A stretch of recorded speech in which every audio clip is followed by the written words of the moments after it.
So I just led a workshop on, mindfulness and leadership. And I think, again, I started off saying actually the first and best practice you could say about mindfulness and leadership actually comes from India. I spoke about mindfulness-based cognitive therapy, which is an evidence-based program originally developed for depression, but now found to be helpful for people with a great many problems and concerns. I came to the EY Mindfulness Summit to connect with other leaders in the mindfulness community to learn more about bringing mindfulness to corporations and organizations around the world.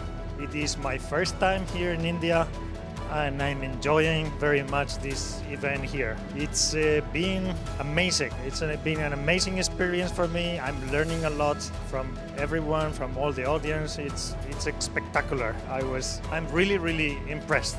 I think this is a very important summit for day and age where we need to bring back the focus on being happy, mental well-being, quality of life. Here on the behest of Manish and Shalini, they're good friends and they wanted me over.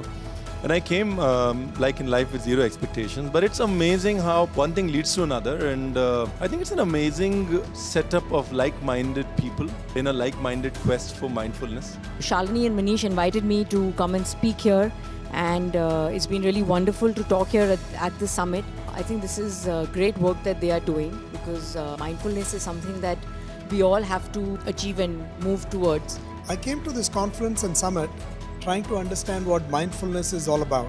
It's an amazing place because it has a composition of people from all walks of life who are into mindfulness. So we have people who are practitioners, we have people who are the experts. I saw a number of monks who were walking by, Buddhist monks, and I also was very curious because you have a lot of people who have come in from overseas because they believe that they can learn at the summit and also contribute to it. I was invited to the Mindfulness Summit to be part of a panel which represents the view of how mindfulness is perceived within corporates and how is it relevant for creativity and innovation.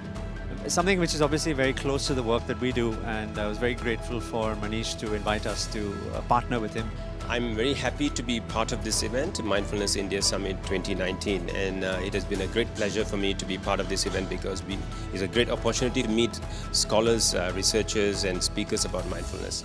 And it's very special because this is held on the birthplace of mindfulness, and through this event people from different walks of life have benefited from the research evidence and how various ways mindfulness can be brought into organizations and personal lives. Shalini invited me to present at this year's Mindfulness the conference. I want to say that this has been beautifully organized, very well put together, and I love the ambience, I love the presentations.